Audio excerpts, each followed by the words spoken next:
All the hits, one station.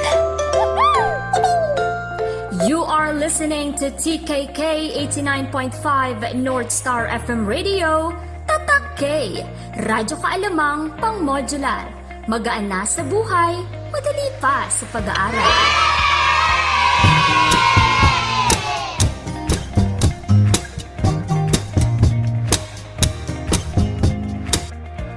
Hello to our avid grade 6 listeners.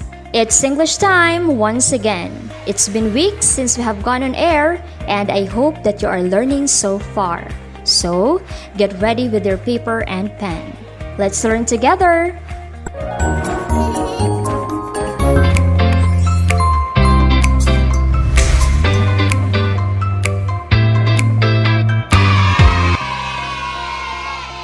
Last week, you have evaluated narratives based on how the author developed the elements of a story with focus on its setting. This time, the most essential learning competency is to evaluate narratives based on how the author developed the elements, characters, and theme.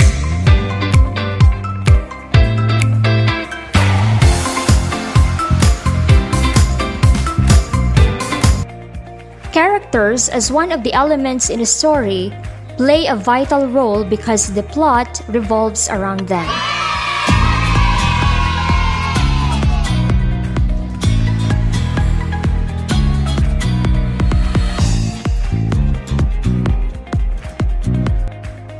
Do you still remember the short play that you have read entitled The Good Man and His Son? You have to go over that play once more. After that, you will make a list of characters and their traits. This is how it should look like. You will draw an oblong on the left side of your paper. Then, write the name of the character inside the oblong. From the oblong, draw a connecting line going to the right to a rectangle. Inside the rectangle, write the trait of that character in the short play. Lastly, you will draw a connecting line going to the right again to another rectangle. In that rectangle, you will write the evidence, which is a detail from the short play that shows the specific trait of that character. In other words, oblong, connecting line, rectangle, connecting line, and another rectangle.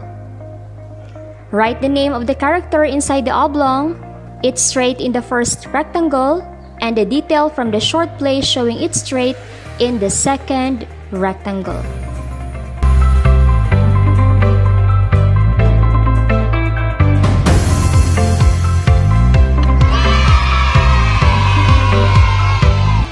Moving on, let us evaluate narratives based on its theme. First, let us define what is meant by theme. Theme is what the story teaches readers, the lesson that the author wants us to learn from the story, and the central message of a literary work. I will give you 2 tips on how to figure out the theme in a story. First, observe what the characters in the story say or do. Second, ask yourself, what were the consequences of those actions?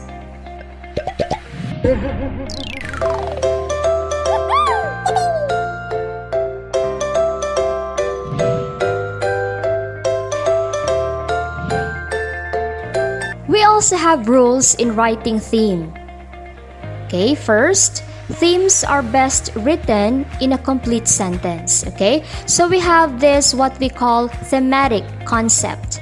It is the broader topic that a story touches. Example, judgment, love, revenge, forgiveness, bravery, heroism, sacrifice, patriotism, and others. And we also have what we call thematic statement. The argument the writer makes about a particular topic through his or her work. Example, the thematic concept is love, and its thematic statement is love is blind. Next, letter B is themes never contain character names. And then, a theme is true for everyone. Next, don't include specific plot points of the story. Don't be obvious. Don't make it a piece of advice. Don't use cliches, okay? So when we say cliche, it is a phrase or opinion that is overused. And lastly, themes avoid absolute terms such as all, none, everything, or always.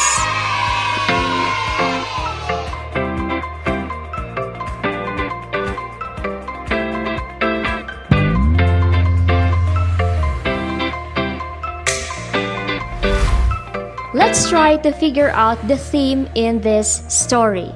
Maybe you are already familiar with this one. Listen as I tell you the story.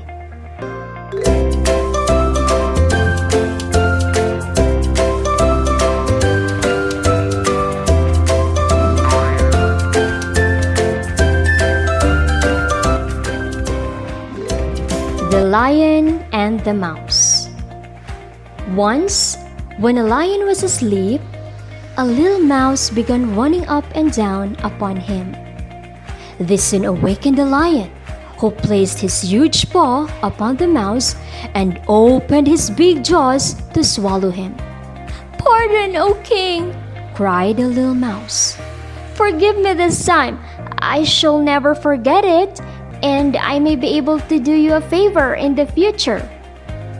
The lion was so taken at the idea of the mouse being able to help him that he let him go. Sometime after, the lion was caught in a trap, and the hunters tied him to a tree.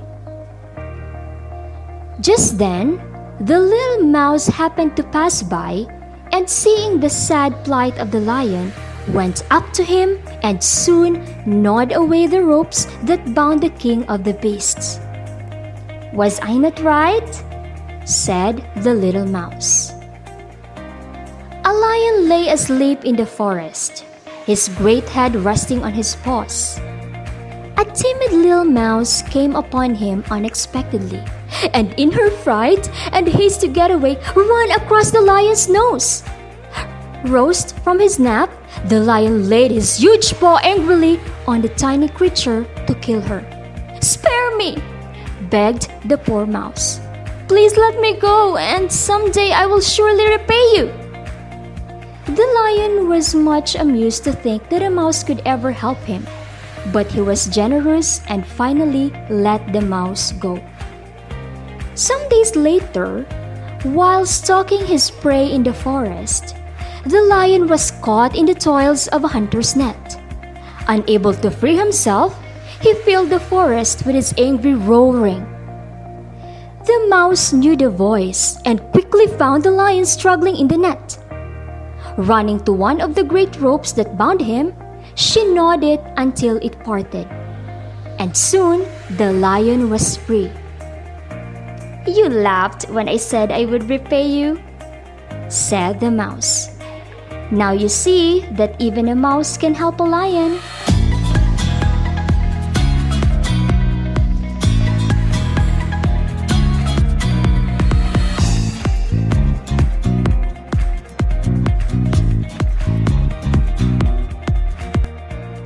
Did you enjoy the story?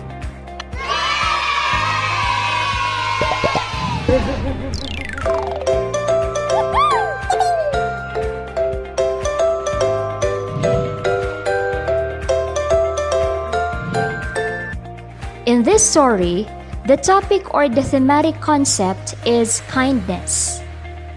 Which is the best way to write the theme? Is it A, kindness? B, kindness is great? C, it is good to do kindness? Or D, doing kindness to others may also bring kindness back to you?